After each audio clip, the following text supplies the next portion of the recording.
2018년 블라디미르 푸틴은 완공식 날 직접 운전대를 잡았습니다. 길이 19km, 건설비 4조 원이 넘는 케르치대교 크림 반도와 러시아 본토를 처음으로 이은 이 다리는 단순한 교량이 아니었습니다.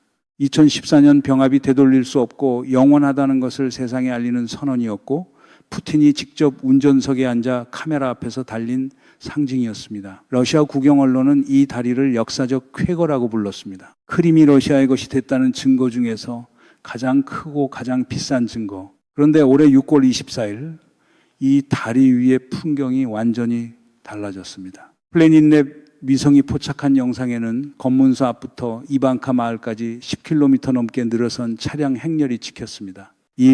500대가 넘는 차들이 움직이지 못하고 있었습니다. 다음 날 밤에는 상황이 더 악화됐습니다. 대기열이 15km, 차량 수는 760대.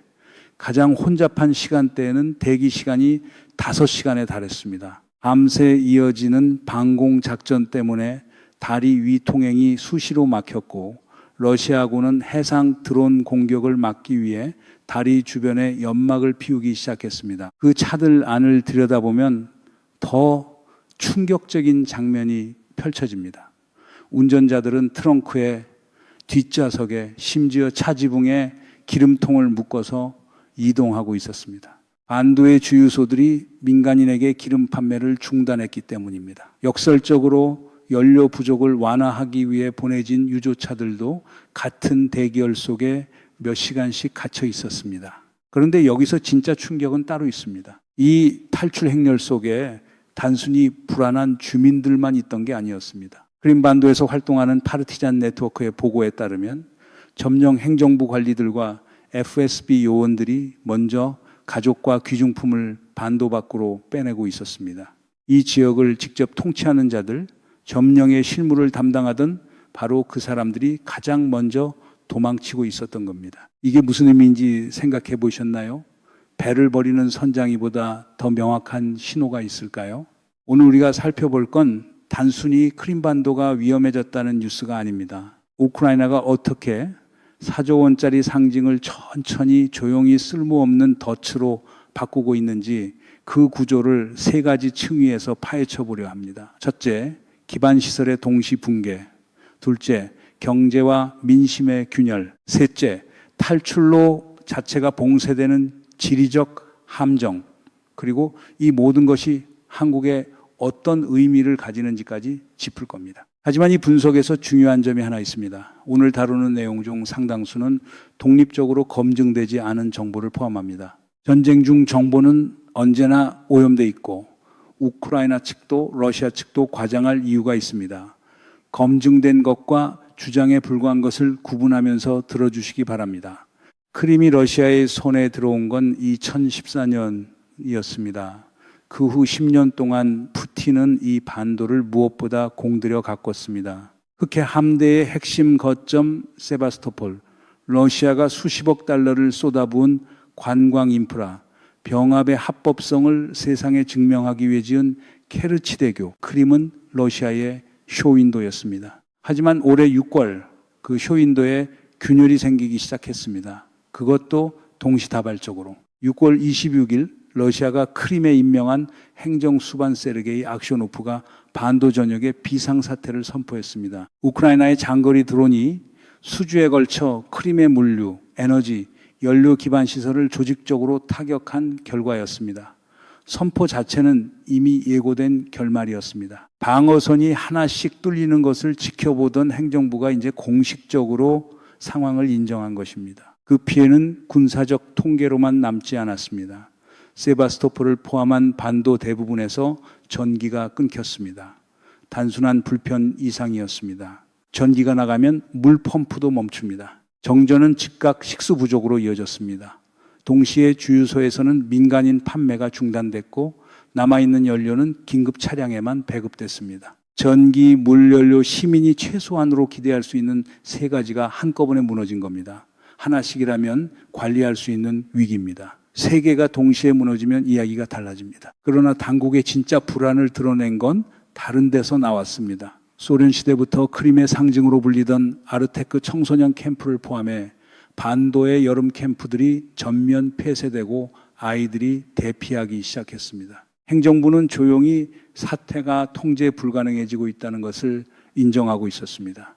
실제로 비상사태 선포는 전기와 연료 통제 권한만을 부여한 게 아니었습니다. 이동 제한, 기업 폐쇄, 그리고 필요시 주민 대피 명령까지 법적으로 대피 카드를 이미 손에 쥔 겁니다. 바로 이 맥락에서 25만 명 대피 계획이라는 충격적인 주장이 등장합니다. 러시아 보안 당국과 연계된 것으로 알려진 텔레그램 채널 VCHK OGPU는 점령 행정부가 비밀리에 25만 명 규모의 주민 및 국가기관 대피 계획을 수립했다고 보도했습니다. 이 수치가 얼마나 큰지 실감하려면 이렇게 생각해 보면 됩니다. 25만 명이면 러시아의 중간 규모 도시 하나 전체입니다. 그리고 크림 총인구 250만 명의 10%에 해당합니다. 주목할 점은 이 10%가 무작위 선발이 아니라는 겁니다. 관리, 보안 요원, 핵심 인사, 즉 체제가 먼저 구해야 할 사람들입니다. 중요한 단서를 하나 더 짚어야 합니다. 이 계획이 단순히 서류에만 존재하는 게 아닐 수도 있다는 정황입니다. 같은 소식통은 주말에 무장한 인물들이 크림의 유류 창고에 들이닥쳐 관리자들을 몰아내고 시설을 장악했다고 전했습니다. 현장을 지휘한 인물은 바그너 출신으로 악시노프 행정수반의 측근과 연결된 인물로 알려졌습니다. 경찰이 출동하자 이 인물은 황당한 해명을 내놓았습니다. 대피 시나리오에 대비한 예비 역량 확보를 지시하는 크림 장관에 의해 비밀 명령에 따른 것이라고, 말하자면 대피 계획의 물리적 실행이 이미 시작됐을 가능성이 있다는 겁니다. 단 명확히 해야 할 게 있습니다. 유류 창고 장악 사건은 독립적으로 검증되지 않았습니다. 25만 명대피 계획 역시 단일 출처에서 나온 것입니다. 러시아 경제학자 이 고르립시츠는 이 상황을 냉정하게 정리했습니다.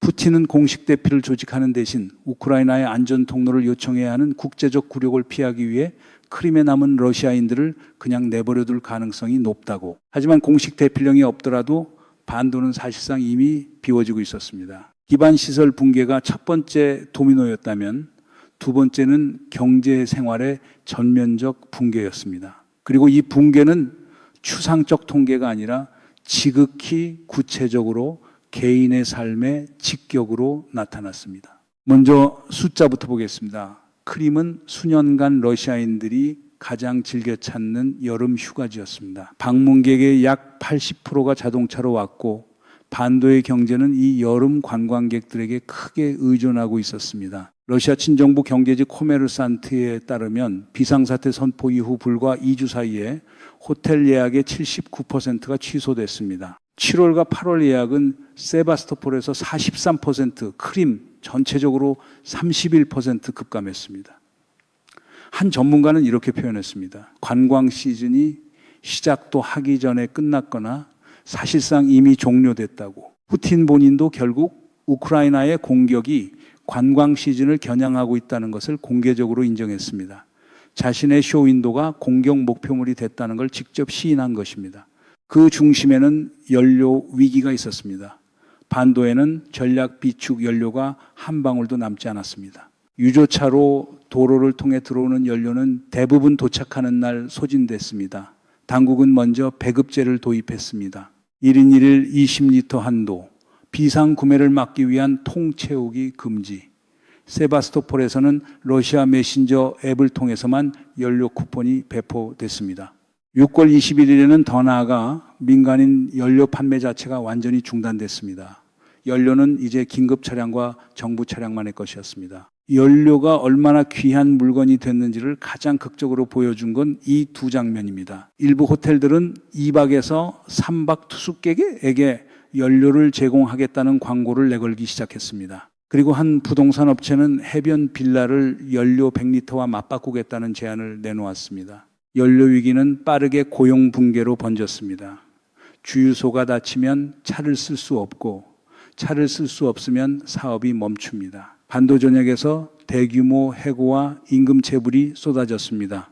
악시노프 행정수반의 소셜미디어는 일자리를 잃거나 수개월째 급여를 받지 못한 시민들의 항의로 가득 찼습니다. 가게 주인들은 강제 폐업과 세금조차 낼 수 없는 상황을 호소했습니다. 크림 최대 주유소 체인 타에스의 직원들, 이 체인은 크림 전역 115개 주유소를 운영하고 있습니다.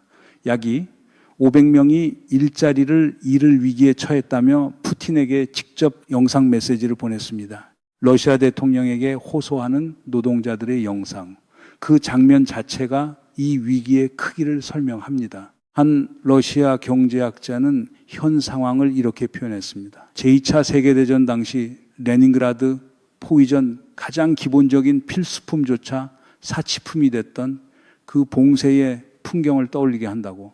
러시아가 수년간 자랑스럽게 내세우던 쇼윈도가 이제 매일 돈과 자원을 빨아들이는 열린 상처로 바뀌었습니다. 그리고 이 상처는 자연적으로 아물지 않습니다. 드론이 계속 날아오는 한 인프라는 계속 무너지고 관광객은 오지 않고 주민들은 계속 떠날 이유를 얻을 뿐입니다. 탈출하고 싶다면 어디로 가야 할까요?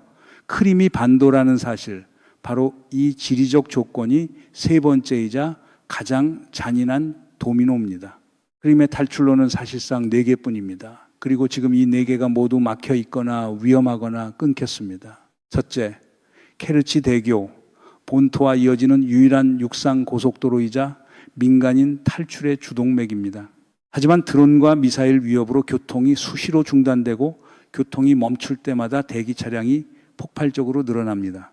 러시아군은 해상 드론 공격을 막기 위해 다리 주변에 부표 방어선을 설치하고 항공 드론 공격을 막기 위해 연막을 피우기 시작했습니다. 심지어 러시아 언론 자체가 이 다리를 죽음의 도로라고 부르기 시작했습니다. 둘째, 해상 경로. 케르치와 주변 항구에서 러시아 카프카스항으로 연결되는 페리 서비스. 하지만 6월 21일 우크라이나 공격 이후 페리 운항은 무기한 중단됐습니다. 트럭들은 훨씬 더 위험한 남부 육상 경로로 우회하게 됐습니다. 셋째, 항공 경로. 심페로폴 공항에서 러시아 국내선 이용. 그러나 드론 위협으로 항공편은 수시로 취소됐고 대규모 대피를 감당하기에는 구조적으로 불가능합니다. 넷째, 북부 육상 회랑. 점령 중인 도네츠크, 자포리자, 헤르손을 통과하는 경로. 이론상 가능하지만 전선 근처를 통과하기 때문에 우크라이나 공격에 그대로 노출됩니다. 러시아는 이 취약점을 오래전부터 알고 있었습니다. 이 때문에 점령 남부 우크라이나에만 약 12조 원을 쏟아부어 크림과 돈바스를 잇는 대체 육상 경로를 구축했습니다. 그래서 크림이 한 번의 타격으로 무너질 정도로 취약하다고 생각하는 건 오판입니다. 그러나 우크라이나의 전략은 그 점을 정확히 이용하고 있습니다. 단 한 번의 결정타가 아닙니다. 동맥을 하나씩 막아가는 것입니다. 먼저 연료 창고를 타격하고 전력망을 공격하고 철도 연결을 끊고 교량을 약화시키고 케르치 해협을 지키던 흑해함대를 몰아냅니다. 우크라이나 국방부 장관 미하일로 페도로프는 이 전략을 한 문장으로 요약했습니다. 목표는 크림을 러시아 본토에서 고립시켜 사실상 섬으로 만드는 것이라고.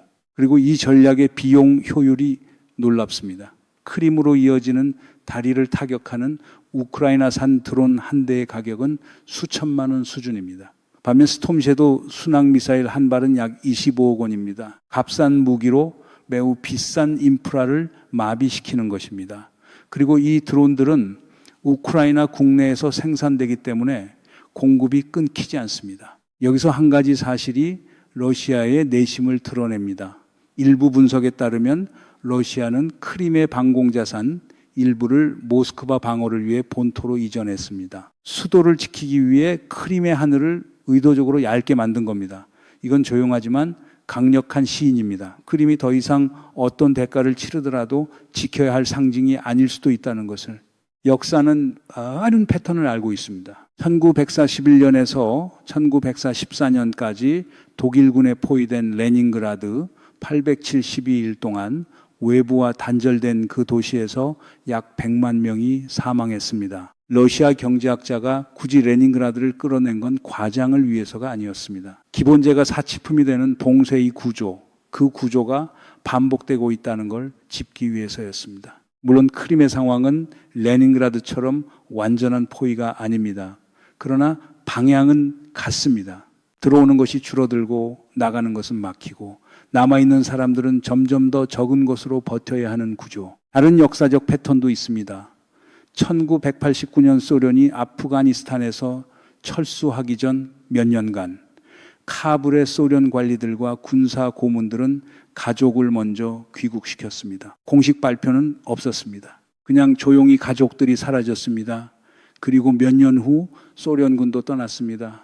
지금 크림의 FSB 요원들이 가족을 먼저 빼내고 있다는 보고 이 패턴과 얼마나 닮아 있는지 한번 생각해 보십시오. 역사의 패턴은 시기를 보장하지 않습니다. 그리고 이 비교가 크림의 결말을 단정 짓는다고 볼 수는 없습니다. 그래서 반드시 짚어야 할 것이 있습니다. 크림은 여전히 완전히 러시아의 통제 아래에 있습니다. 공격을 받을 때마다 러시아는 피해를 복구하고 있습니다. 교량을 수리하고 부표 방어선을 추가하고 임시 부교를 놓습니다. 2023년 우크라이나의 반격 작전이 크림 북부 방어선에서 멈춰섰다는 것도 명확한 사실입니다. 케르치 대교는 여러 차례 타격받았지만 아직 완전히 파괴되지 않았습니다. 우크라이나는 다리를 손상시킬 수는 있어도 영구히 사용 불능으로 만드는 건 훨씬 어렵습니다. 그리고 러시아는 크림 상실을 정권의 종말과 동일시합니다. 이것이 핵 위협을 포함한 극단적 에스컬레이션의 위험을 현실로 유지시키는 변수입니다. 하지만 이 모든 반론도 하나의 더 깊은 진실을 바꾸지는 못합니다. 방향이 바뀌고 있다는 것. 그리고 그 방향은 러시아에게 불리하게 향하고 있다는 것. 여기서 한 가지 더 짚어야 합니다. 우크라이나가 지금 노리는 최악의 시나리오는 단순한 반도 고립이 아닙니다. 만약 우크라이나가 크림 북부로 이어지는 육상 회랑까지 차단한다면 어떤 일이 벌어질까요? 러시아군은 본토 쪽이 아니라 남쪽, 즉 크림 방향으로 밀려들 수 있습니다. 그 순간 크림은 피난처가 아니라 함정이 됩니다. 그리고 그 순간 케르치 대교의 의미도 완전히 뒤집힙니다. 오늘은 러시아의 생명선인 이 다리가 내일은 우크라이나가 반도에서 러시아 본토로 건너올 수 있는 기성 경로가 될 수 있습니다. 그렇게 되면 푸틴은 거의 상상할 수 없는 선택을 강요받습니다. 직접 건설 명령을 내리고 완공식에 직접 운전대를 잡고 달렸던 그 4조 원짜리 다리를 우크라이나가 쓰지 못하도록 러시아 스스로 폭파하는 것, 영원의 증거로 지은 다리를 자신의 손으로 무너뜨려야 하는 날, 그것이 지금 크림이 향하고 있을지도 모르는 방향입니다. 그렇다면 이게 우리한테는 무슨 의미일까요? 크림반도의 이야기는 지도상에서 멀게 느껴질 수 있습니다. 그러나 이 전쟁이 검증하고 있는 공식들은 지금 한반도 안보방정식에 직접 대입되고 있습니다. 첫째, 무기 비용의 비대칭입니다. 수천만 원짜리 드론이 수조 원짜리 인프라를 점진적으로 마비시키는 이 비용 교환비의 논리, 한국 방공 체계 지속 가능성을 논할 때도 이 공식은 그대로 적용됩니다. 패트리엇 요격 미사일 한 발이 수십억 원인 동안 적은 수십만 원짜리 드론을 수백 개씩 쏘아 방어 자산을 소진시킵니다. 북한이 러시아와의 군사 협력을 통해 이 비대칭 전술을 학습하고 있다는 것 이미 확인된 사실입니다. 우리가 지금 지켜보는 흑해의 실험이 내일 서해나 동해에서 반복되지 않으리라는 보장은 없습니다. 둘째, 러시아, 북한 축의 심화입니다. 우크라이나는 드론과 수중 무인기로 러시아 흑해 함대를 작전 불능에 가깝게 몰아붙이고 있습니다. 러시아는 그 공백을 메우기 위해 북한에 더 많은 것을 요구할 수밖에 없습니다. 포탄만이 아닙니다. 한국 방산 당국이 주시하는 건 기술 이전과 군사 협력의 질적 심화입니다. 크림의 군사적 약화가 역설적으로 러시아 북한 관계를 더 강하게 당기고 있는 것입니다. 셋째, 전략적 선례의 문제입니다.